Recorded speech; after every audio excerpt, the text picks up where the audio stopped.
From the LA Times studios, I'm Sarah Rodman, and you're listening to The Real, your source for all things entertainment.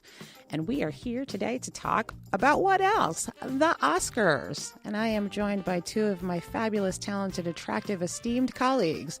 Introduce yourselves to the listeners, people. I am Amy Kaufman, and I stalk celebrities so I can tell you all about what they're doing behind the scenes. And I am Tre'vell Anderson, and I am your ambassador of Black Queer Magic. So Amy and Tre'vell had the enviable, exciting, and stressful task of actually being at the Oscars. Tre'vell was on the red carpet and backstage in the press room when people came back with their trophies and answered questions of the media.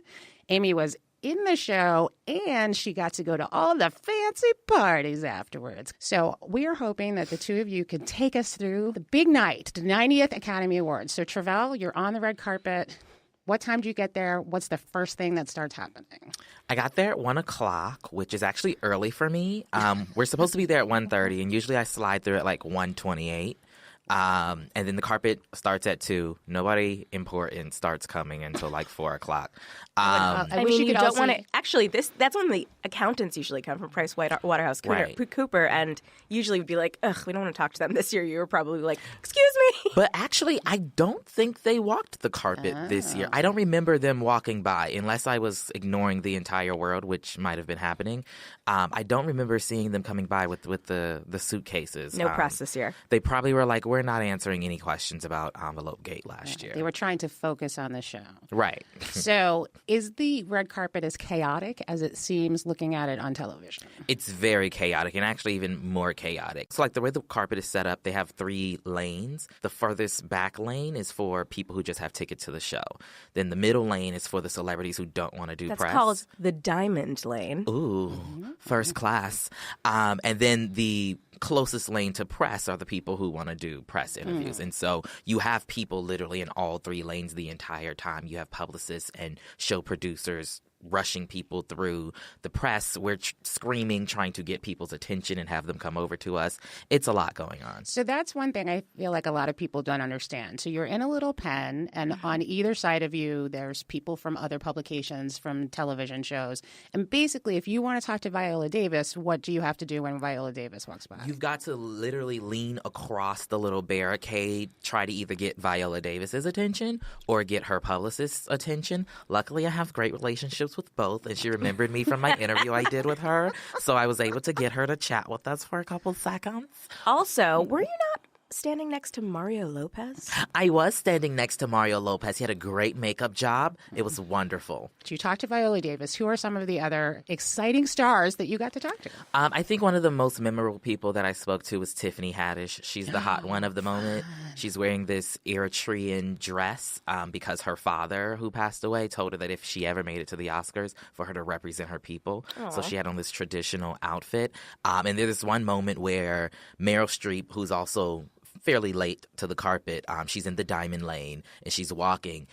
Tiffany Haddish is with us at the press. She sees Meryl Streep. She stops her interview, runs over, jumps over the velvet rope, and stands right in front of Meryl Streep with her hands on her hips. It's a really great moment. What did she? Do you know what they said? She was like, hey, I want you to play my mom. The same thing she said on stage. I want you to play my mama. Let's make this money, girl. Was that the first time she met her? I think so. I'm not sure, but it seemed as if she was like, I'm going to have my moment. I love that. Right, like, make it happen. Yeah, it's so funny. I didn't realize she was. I saw the clip of that. I didn't realize she was talking to you. Not to me. She had gone down to another press person, but she literally stops her interview, jumps over the velvet rope. It was a really great moment. I love seeing like first timers on the red carpet because you see them trying to acclimate themselves to everyone around them. And were many people wearing the Time's Up pin? Did you feel like people were sort of representing that? There were a lot of people wearing Time's Up pins, but not necessarily the people you would expect to be wearing them. So it wasn't necessarily the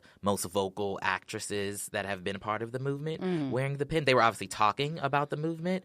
It was kind of the tertiary people, producers and cinematographers and below the line people who were showing their support in that particular way. And before we get off the carpet, I just have to ask, because it looked like the members of the cast of Black Panther that showed up. Obviously, this was not a movie that was in contention for the Oscars, but has been having such a huge last few weeks. Did you sense the reception was as big as it seemed? So at the red carpet, on the other side of the press is these fans. There's risers with fans and audience members sitting in them, and they cheer when they see somebody. Lupita Nyong'o, Chadwick, Denai, Winston Duke, when they came onto the carpet, they got the loudest cheer of the entire night. It was kind of deafening.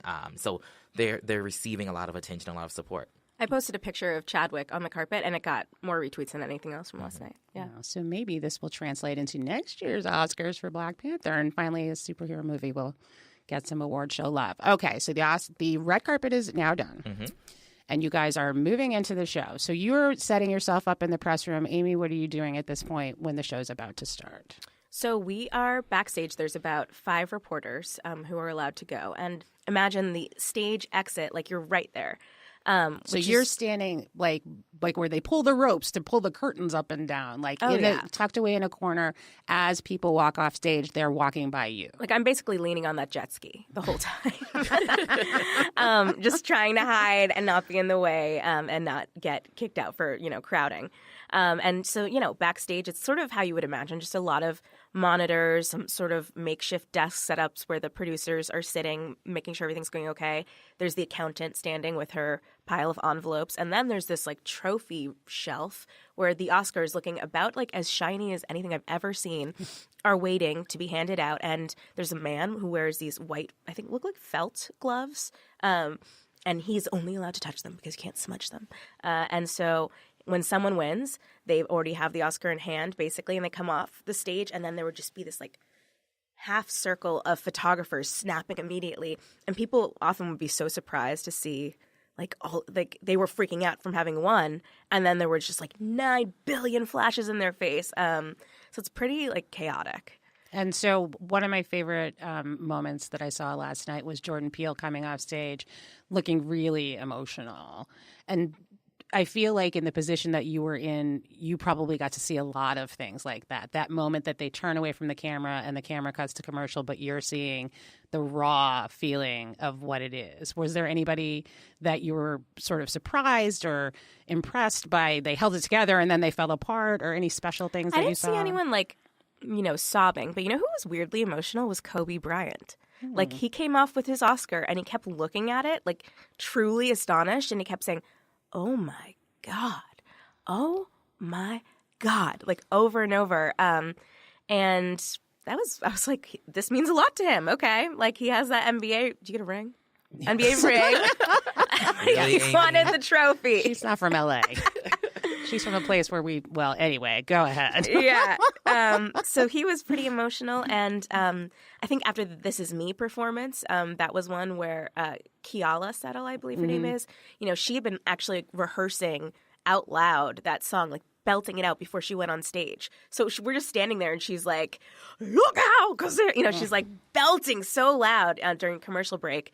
And then she came back and she just goes, "Yes, mother effers." And, people are excited when all that adrenaline is up. That was the best performance of the night, by the way. It was so good. Now, I believe I read somewhere in the Los Angeles Times today that somebody handed you a glass of wine, asked you to hold a glass of wine. Travell, it was your girl, Tiffany. Yeah. She comes over and, she gives me her glass of wine before she's about to go on stage. And she's like, "Girl, hold this for me. I'm coming back for this, okay?" And then she comes off stage and there's, she walks right by me. I'm like, of course she's not going to get her wine. She can get another glass. But she actually doubled back and came back for it. And she was like, "You didn't Bill Cosby this, did you?" And I was "Oh, no." And I was like, "No." She's like, "Good, good, good." So that was love her. Amazing. Tiffany Haddish and Maya Rudolph, that was one of the best moments of the night last night, too. Now, thinking of that, so you're side stage, you're back in the press room, so you're not actually really getting to watch the entire show, because when people come back, they turn the show sound down, right? Right. And you then are focused on the person in front of you that's just won their Oscar and they've come off stage and now they're talking to you. Now, what was it that Jordan Peele said? Jordan Peele, he takes to the stage. He comes in, he's like, "Am I about to be auctioned off?" And why did he say that? Well, he says that because the press room is full of white people, and we have these little placards with numbers on them that we raise. Right. Regardless of race, it does feel like an auction. Well, yes. So you hold up your number like a paddle. Like a paddle. And then Similar you are to the called on, like, scene. Travell is number 21. Yes. So you're like 21, 26, Yes. 27. Similar to the scene in Get Out where they, are auctioning off who's going to have Daniel Kaluuya's body once they take him over. So it was hilarious. Did people laugh at that, or was it like weirdly uncomfortable? No, everyone laughed because everyone was also very excited to see him win. I think a lot of people in the press room were rooting for him. And so when he won, there was a loud, audible cheer in the room, which we probably shouldn't be doing. Well, they say there's no cheering in the press box, but that's a good point that you make, though, because certainly that does happen. So were there moments in the night besides Jordan Peele where you got the sense that the press room was behind the person that had just won? Or everybody was like, darn it. I think there were some surprises because you could hear audible gasps at certain moments. Jordan Peele, like backstage, Sandra Bullock was like so down when he won. She was, I couldn't tell if she was just wearing makeup, but it looked like she was tearing up. And when he did come back and was getting all of his pictures taken, she like walked over to just watch it happening. Like she was, people were really excited for him. Yeah, it was a moment. And I mean, I think we weren't sure if he was going to get it because, the race is basically between him and Martin McDonough. But he won it out. As far as other people who I think the press were excited to see win, obviously Guillermo winning for director and Best Picture. Well, let's discuss that. Like, what was the reaction to the Best Picture? Well, I think because we weren't sure who was going to win, right? 3 Billboards had won everything leading up until this point, and so it seemed like they would take it home, especially since Frances McDormand had won Best Actress and Sam Rockwell had won Best Supporting Actor. I think they were just happy to see him win because everybody likes Guillermo, and the film, Sally, a lot of people think deserves a lot more attention for it. And so the film winning just kind of says something, I think, for the industry and for the press. And so that was an interesting moment to see backstage. And then just general, I think when Kobe came back, the press were definitely eating out of his hand. Like they definitely were like in awe of this being that was in front of us. So that was interesting. That is interesting. Isn't it interesting? It is. We won't linger on that. So the show's going on. You are watching stuff from the wings. You're in the press room. It's winding down. So you're getting ready to jet from backstage to which party? The governor's ball first? I did not hit the governor's ball, but I went to Vanity Fair. And basically the way that works is it's been going on for many years, and it's really hard to get in. So they give you a 1-hour window where you can be in there. And mine was from 11 to 12. And you have to get in this thing that looks sort of like a security badge to get into your office, like a thicker credit card. It's some sort of chip thing that they scan because the security is so tight. And all of Santa Monica Boulevard in Beverly Hills is like very cordoned off. It's just a line of black SUVs. And once you get in there, it's everyone you could imagine from all different worlds of fame. It's like, it's not just, of course there was Allison Janney and Sam Rockwell and all the people who'd won the big prizes, but there was Drake, which I was très excited about. I made prolonged eye contact with him. Okay. I think that means you're married now. He is Jewish, so I am very, very open to it. So Drake was hanging with like French Montana and Diddy. Diddy was like broing down with Daniel Kaluuya. He was like really tight with him. So when the Frances McDormand posse, as she was referring to them, showed up, at this point she had already had her Oscar taken from her? Yeah, so at the governor's ball, I guess, Frances McDormand's Oscar was taken from her and the guy was eventually arrested who took it. I mean, smart move, bro. Yeah, he posted on Facebook with it. What the heck? Not the smartest criminal. And that's what Frances was saying when she rolled in. Like, she was telling anyone who would listen that someone took her Oscar. Like, she was talking to Jason Blum, the producer of Get Out. She was like, do you know someone stole my Oscar? And then she, on the red carpet, stopped Tiffany Haddish and was like, someone stole my Oscar. And then Tiffany was go to her friend and was like, she just said someone stole her Oscar. Like, it was a game of telephone. Like, everyone in the room was learning about this dramatic saga. But yeah, Frances, as Sarah has pointed out, for someone who doesn't seem down for that award show life, she was quite into the party scene, I think. Good for and concerned that she had lost the award. Right. Yes. So, but I believe that it has been retrieved and they have been reunited, and so it's okay. So you're at the party. Are you dancing? Are you mingling? Are you eating? Or are you in like a cattle pen, like gawking? Well, so the other thing, you can't talk to anyone unless they speak to you, just like backstage. it's a whole night of feeling like you're really cool, but also like the biggest loser of all time. Like you're like Like you get to go to the party, but you don't actually right, get like to I'm enjoy here, it. but like